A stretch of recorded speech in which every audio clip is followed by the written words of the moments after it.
काँग्रेसचे प्रदेशाध्यक्ष नाना पटोले बोलतात, थेट जाऊया। जागा वाटपाचा काय एक दोन जागेसाठी अडलेली आहे तुमची चर्चा, नेमकं काय स्टेटस आणि कुठल्या जागांना घेऊन ते अडचणी आहे?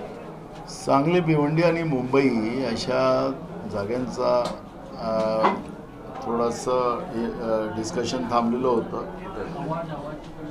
काल इंडिया आयलँडची मीटिंग दिल्लीमध्ये झाली आणि दिल्लीतून आता मला निरोप येईल नेमकं काय चर्चा झाली त्या ठिकाणी, त्याची चर्चा आम्हाला येईल। त्यानंतर दिल्ली आम्हाला आमच्या हायकमांडनी जे काही आदेश देतील त्याचं पालन आम्ही करू। प्रकाश आंबेडकरांनी 7 जागांवर तुम्हाला समर्थन दिलेलं आहे, कालच त्यांनी सांगितलं ना? असं आम्ही कुठलंही समर्थन मागितलेलं नाही। एक, त्यांना द्यायचं तर ते देऊ शकतात। 2,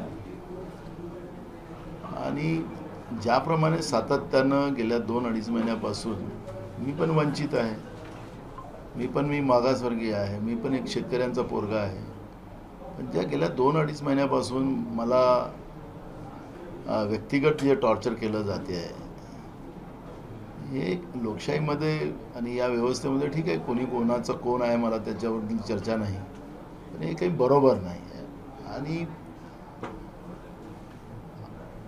त्याचंही उत्तर योग्य वेळेस आम्ही देऊ। आणि आज उद्या या सगळ्या गोष्टी ज्या होतात आहेत त्या गोष्टीला आम्ही त्याची तयारी आम्ही केलेली आहे आणि ते योग्य वेळेस योग्य गोष्टी आम्ही लोकांच्या समोर मांडू। चर्चेदरम्यान प्रकाश आंबेडकरांनी काही मर्यादा ओलांडल्या ज्यामुळे तुम्ही दुखावले गेले, ते तर आपण सगळ्यांनीच ऐकलं, सगळ्यांनीच पाहिलं, त्याच्यामुळे मी आता त्याच्याबद्दलचं काही बोलत नाही। योग्य वेळेस योग्य गोष्टी बोलेन। बरं, त्यांनी जर 7 जागेला समर्थन दिलं तर काही त्यांनाही अपेक्षा आहे की अकोल्यामध्ये तुमचं समर्थन मिळावं म्हणून, असं काही चर्चा? त्यांनी तुम्हाला असं बोललं असेल तर मला सांगा, तर निश्चितपणे तोही विचार करू। पण काँग्रेस काही विचार करता का त्यावर? नाही, त्यांनी असं काही बोललंच नाही आहे, त्याच्याबद्दल तर जेव्हा त्यांनी बोललंच नाही त्याच्याबद्दलची चर्चा करण्याची काही गरज मला नाही आहे। त्यांनी म्हटलं होतं की मला मल्लिकार्जुन खरगे यांचं पत्र होतं म्हणून मी काही ठिकाणी समर्थन दिलं, अशा पद्धतीचा उल्लेख काल त्यांनी पत्रकार परिषदेत केलेला आहे। खरगे साहेबांनी काय काय पत्रव्यवहार केलेले ते पत्रव्यवहार माझ्याजवळ आहे, त्यामुळे दिल्लीचं नाव सांगून काही गोष्टी लपवायच्या असा काही प्रयत्न असेल तर मला माहिती नाही, तो त्यांचा प्रश्न आहे। त्यामुळे मी आज त्यांच्याबद्दल काही बोलणार नाही, पण योग्य वेळेस योग्य गोष्टी आम्ही मांडू काय काय झालं। 5 जागेचं ज्या उर्वरित 5 जागा आहेत त्याचं तुम्हाला नावं द्यायचे, त्यांना असं काही वरून वरिष्ठांच्या आदेशाने? नाही, कोणीच अजून असं काही चर्चा झालीच नाही। 2 गोष्टी, आमची महाविकास आघाडी आहे, महाविकास आघाडीमध्ये आम्हाला पाठिंबा आणि दुसऱ्यांना पाठिंबा नाही असं नाही चालत, द्यायचा तर सगळ्यांनाच पाठिंबा द्यावा लागेल। त्याच्यामुळे मी मुद्दाहून आज त्यांच्याबद्दलचं काही वक्तव्य या ठिकाणी करायला मी करणार नाही, पण योग्य वेळेस हे सगळ्या भूमिका आम्ही मांडू। साताऱ्याच्या जागेला पृथ्वीराज चव्हाण यांच्या नावाची चर्चा आहे, नेमकं चिन्ह काय असणार काय? अजून कुठलीही चर्चा आमच्याकडे आलेली नाही आहे, त्याच्यामुळे आता ती चर्चा करण्याचं काही कारण नाही। काल जयंत पाटलांसोबत बैठक झाली त्यांची, आघाडी म्हणून चर्चा झालीच असेल ना, तर त्याला काही अडचण काय? तुमचा भाजपसोबत छुपा संबंध आहे असा प्रकाश आंबेडकरांनी आरोप केलेला आहे आणि नांदेडमध्ये मॅच फिक्सिंग झालं तर यावर कोणाचा कोणाशी संबंध आहे ते योग्य वेळेस आम्ही मांडू। 2 दिवस थांबा, योग्य ठिकाणीच मांडू। बरं, आज पंतप्रधान नरेंद्र मोदी मुंबईच्या दौऱ्यावर आहे, आचारसंहिता सुरू आहे, त्या काळात ते शासकीय कार्यक्रमात आहेत, निवडणूक आयोग त्याच्यावर लक्ष घालेल आणि शासकीय कार्यक्रम करत असतील तर ते आचारसंहितेमध्ये येतील। आज काँग्रेसला पुन्हा नोटीस मिळालेली आहे, खाती गोठवण्यात आलेली आहे आणि लोकांकडून देणग्याच्या स्वरूपात घेण्याची वेळ काँग्रेसवर आलेली आहे, निधी घेण्याची। स्वातंत्र्याच्या लढाईमध्येही जनतेने काँग्रेसला पैसे गोळा करून देऊन या देशाला स्वातंत्र्य मिळवून घेतलेलं आहे आणि आम्ही सुरुवातीपासून सांगतो की हे दुसरी स्वातंत्र्याची लढाई आहे।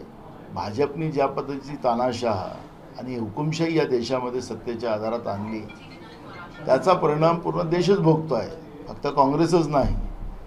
त्यामुळे आजही आम्ही वर्गणी गोळा करूनच ही निवडणूक लढू आणि देशाला दुसरं स्वातंत्र्य आम्ही मिळवून देऊ, ही आमची लढाई आहे।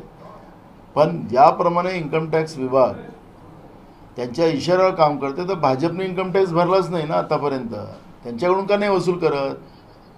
त्यांना का नोटीस देत नाही, त्यांचे खाते का फ्रीज केले जात नाही, याचं उत्तर इन्कम टॅक्सला आता द्यावं लागेल. ठीक आहे, आज त्यांचा काळ आहे, उद्या आमचा काळ येईल. लोकशाहीमध्ये कोणीच अमरपट्टा घेऊन येत नाही.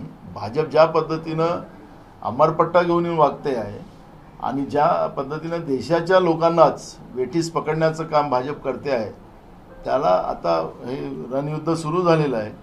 त्याच्यामध्ये लोकच आता भाजपला उत्तर देणार आहे, त्यांची जागा दाखवणार आहे. त्यामुळे या तानाशा प्रवृत्तीचा आता शेवटचा काळ आलेला आहे आणि ही तानाशा प्रवृत्ती भाजपच्या रूपानं संपणार आहे. काँग्रेसची लिस्ट कधी जाहीर होणार, वाटाघाटी कुठल्या टप्प्यात आहे? 2 दिवसात. महाराष्ट्रातही देणगे गोळा करण्यासाठी काँग्रेस काही विविध आम्ही सांगितलंय, अभियान राबवणार आहे का? चालू केलं आम्ही उमेदवारांचं खातं जे आहे जे निवडणूक आयोगाला जाहीर करावं लागतं ते खातं आम्ही जाहीर करू आणि IFC कोड त्यामध्ये आम्ही जाहीर करू आणि त्याच्या माध्यमातून 5 रुपये 10 रुपये आम्ही आमच्या उमेदवारासाठी जनतेकडून गोळा करू. शिक्षणाचं माहेरघर असलेल्या पुण्यामध्ये 8वी पास जो आहे उमेदवार दिला धनगेकर, त्यामुळे विरोधकांकडून आरोप होऊ लागलेले आहे शिक्षण काढलं जातं. देशाच्या प्रधानमंत्र्याची डिग्री एकदा जाहीर करावी. त्यामुळे भाजपनी या पद्धतीचा कांगवा करण्यापेक्षा जनतेचे प्रश्न जे आहेत ते प्रश्न मांडावेत. जे तुम्ही आश्वासन 2014 आणि 2019 दिलेले आहेत त्या आश्वासनाचं किती पालन केलं तेवढं लोकांना सांगावं ना. डिग्र्या विचारा गेलं तर डिग्र्या विचारणारे लोक आहेतच ना. त्याच्यामुळे डिग्री कोणाजवळ कोणती आहे, नकली आहे की असली आहे, तर हे सगळ्यांनाच माहिती आहे. त्याच्यामुळे याच्यामध्ये ते जाऊच नाही भाजपनी. रश्मी मंगळेच्या जात वैधता प्रमाणपत्राला घेऊन 6 महिन्या आधीपासूनच प्रश्न उपस्थित केले जात होते. असं असताना देखील काँग्रेसने त्यांना उमेदवारी दिली, त्याबद्दल अनेक चर्चा आहे. आता विषय क्लोज झाला, त्याच्यामुळे आता ते चर्चेचा विषयच नाही. निवडणूक प्रक्रिया सुरू झालेली आहे, काँग्रेसचा पंच तिथं उभा आहे आणि काँग्रेस त्या ठिकाणी निवडून येईल. पंतप्रधान नरेंद्र मोदींच्या एका दौऱ्याचा खर्च 25 कोटी आहे आणि संजय राऊतांनी आरोप केलाय की सरकारी पैशावर हा सगळा खर्च, हाच खरा मोठा भ्रष्टाचार आहे. त्यांनी सांगितलंय, देशाच्या अर्थमंत्री निर्मला सीताराम त्या ताई फार स्वच्छ आणि प्रामाणिक बोलतात. त्यांनी सांगितलं की भ्रष्टाचारी लोकांसाठी आमचे दार उघडे आहेत. तर प्रधानमंत्री समजा आता संजय राऊत म्हणतात त्याप्रमाणे भ्रष्टाचारी असतील तर भाजपमध्ये त्यांची दारं उघडीच आहेत. इलेक्ट्रॉन बॉन्डवर खळखळाट करणाऱ्यांना पश्चातापाची वेळ, असं मोदी पहिल्यांदा इलेक्ट्रॉन बॉन्डवर बोलले. मला कळत नाही मोदीजींचं.